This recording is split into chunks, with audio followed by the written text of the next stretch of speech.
CMC Vellore was very well known in 1950s and so on. Instead of joining CMC Vellore, but you joined Trivandrum Medical College. What could be the reason? I applied to CMC Vellore. I wrote the entrance exam. I was called for interview. Those days they called double the number of the seats. They had 60 seats. They would call 120 students for interview and take 60 and reject 60. So it's part of your luck and how you perform, and it's a 3-day interview. 2 group observers will be observing a group of 6, 8, 10 students together. They give us group activities, individual activities. We have to debate a subject, we have to discuss, and we have to maybe build a hut or do a little gardening. And they're watching us. We didn't know what they were watching us about. When I became a group observer, I realized that we were watching the demeanor, the ability to work together in a team. You are on your own, you are competing, but others are also competing. How do you treat others in a group in competition? Are you a dominating person or a totally subservient person? Those kind of issues they looked at. Anyway, I was one of the rejectees in 1953. But I went to Trivandrum Medical College. I was topper. My name was the first on the list. I was university first, so I had no problem. So throughout your medicine, you did well. Yes, extremely well. No failures, and several gold medals. So I can't remember on what subjects and all that. It's all faded memory. Can you share about some of interesting, inspiring teachers during the medical college in Trivandrum? Yes, there were several teachers. Professor Raman was the medical professor. Professor Vareed was a physiology professor. Professor Matthew was an anatomy professor. These 3 professors had taught medical colleges in outside Kerala, then came to Kerala to help in the development of this medical college. So they were all very senior persons and very good teachers, inspiring teachers. So they made you learn the subject. These are people whom you can never forget. Then obstetrics and gynecology, there was one Dr. Tamban. So you learn each subject and you think that's your best subject, because you are now imagining that you are following that leader, that professor. So I could have taken medicine or surgery or obstetric gynecology. I even had a gold medal for the best in OBGYN. But I had my heart in pediatrics. How? Children. Okay. Those days pediatrics was not a separate department in Trivandrum. It was in Vellore. Adult physicians looked after children. Of course, children are small adults. So all medicines are cut down, the dose is cut down, the bed is smaller. They hadn't realized that pediatrics is quite different from adult medicine. Anyway, we had a Swedish professor who came and taught us pediatrics for a period of time. I realized that pediatrics is quite a fascinating subject. And one episode was that when I was an intern in Trivandrum, there was a very sick child, and the mother had to step out for something, and the child had to be removed from the bed. As an intern, I was holding the baby in my arm while nurses were doing something. In my arm, the baby died, the last breath. So that also kind of shook me. And that was one episode that made me think in terms of becoming a pediatrician. And of course, Vellore gave me the opportunity. I came here and did pediatrics. Can you share about your transition after graduation from Trivandrum Medical College to CMC Vellore? When I was an intern, there was a Christian students meeting in Vellore. Student Christian movement it was called. I happened to come here and I bumped into various people in Vellore, both students and faculty. And the pediatric professor was an Englishman, Professor Webb. So he, during chatting period, he asked me, what are you going to do after MBBS? I said, I do want to do some postgraduate training. And so what subject? I said, in Kerala, I can't learn pediatrics because there is no pediatrics department there.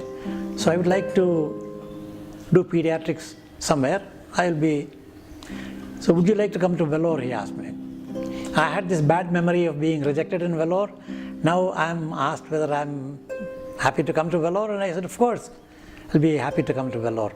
And he said, after you finish your MBBS, 1 year internship, I'll give you a seat for diploma in child health. I couldn't believe that that's the way insignificant individual is treated by the professor of pediatrics in a very prestigious medical college. But then later on I realized the lost sheep story in the Bible. Every individual counts. It is one-on-one transactions that make CMC stand out as an outstanding institution. So I was sure I will come and join here, but there was a little bit of a problem.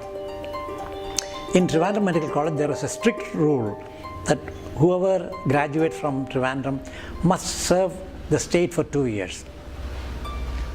So that means I'm stuck for 2 years. But there was a clause that if you get admission to a postgraduate degree, you're exempted from this service obligation. So I wrote to CMC and said, you promised me a postgraduate seat 2 years from today. Can you give it to me in writing so that I can get clearance in Trivandrum Medical College? I wrote to the medical superintendent. And the medical superintendent consulted with the pediatric professor, and lo and behold, I get a letter saying that I am admitted to the class 2 years from that time, and with that I got exemption from the medical college. So I had no problem. I came here, did 1 year of senior residency, it's called, senior house surgery. That is a must for any postgraduate admission. And then I joined pediatrics and never looked back. In pediatrics, acute malnutrition was a very common disease, and I found that acute malnutrition was triggered by 2 diseases, measles and whooping cough. Some children measles, some children whooping cough, and both are known to be diseases with very strong negative nitrogen balance.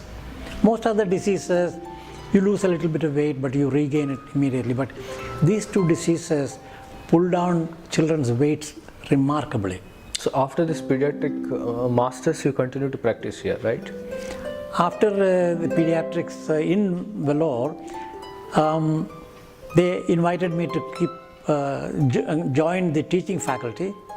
So in 1962, they sent me for MRCP training in UK, and from there to United States for training in pediatric infectious diseases.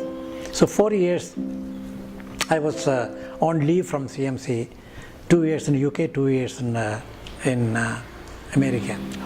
What difference you could see in terms of medical education in India, in UK and US? Oh, that was an eye-opener. I mean, in CMC, when I came from Trivandrum Medical College to CMC, I said to myself, wow, here is a place where medicine is practiced like it is described in the textbook.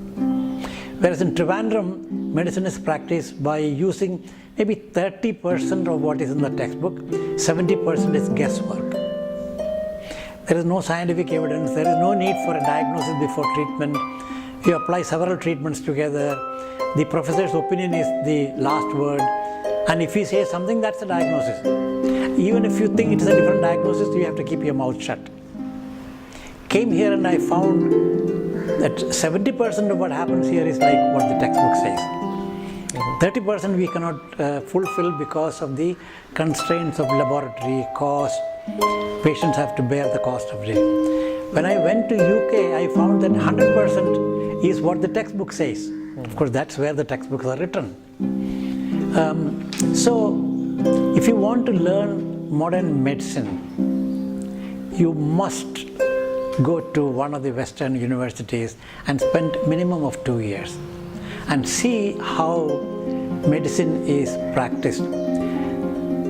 Modern medicine is not a bunch of informations put together. It is how you use that information. As an example, you have to diagnose every illness. If you are stuck, then you can ask some other people and come to a consensus by a group. You don't make an autocratic decision, this is that diagnosis. So that kind of medicine practice with evidence is a very interesting experience in UK. When I went to United States, it was yet another eye-opener. There, what is in the textbook is produced by research. Whereas in UK and in Vellore, what is in the textbook is what is written there by experts. The research is done mostly in the United States. So every sentence in a textbook comes out of somebody's 5 years of research work. So that kind of gave me the incentive that you have got to be truthful to your system, diagnose before treatment. Your diagnosis must be verifiable, should be accurate. It should be according to the textbook. You should use laboratories intelligently. For that you should have laboratories, and then you should research and add to the medical knowledge. Because otherwise you are becoming a traditional practitioner. You learn what is there in the book and you apply that to patients. Modern medicine requires you to think for yourself, develop evidence, diagnose, verify your diagnosis, treat, and show that your treatment actually worked. So all this has influenced my career because I learned research and I applied it. I learned to write papers and I applied it. I learned that diagnosis is sacrosanct and I apply it here. And in Vellore it's very easy because that's the norm here.